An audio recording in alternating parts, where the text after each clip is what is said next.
Welcome to Burlap Teachers. Enjoy the video. You're starting with the essentials. Confirm your device supports Face ID and install the latest OS because accuracy improves with updates. Next, set a strong device passcode. Face ID falls back to it. Open Notes, go straight to Settings, and select Use Face ID to enable biometric lock. Do this now. Position your face in even light, remove sunglasses briefly, and follow the on-screen enroll steps. This establishes the secure biometric link that Notes will trust for unlocking.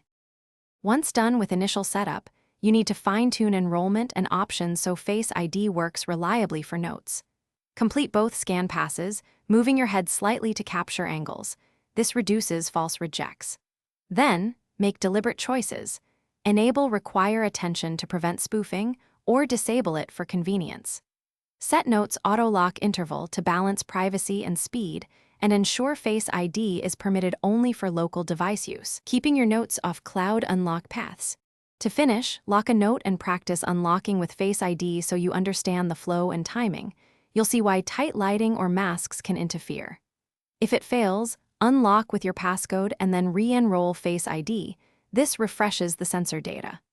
If problems persist, check the true depth camera for obstructions, restart the device, and reset Face ID as a last step. That single troubleshooting tip, re-enroll, usually restores reliable access without losing your notes. Thanks for watching. Consider subscribing if this video helped you.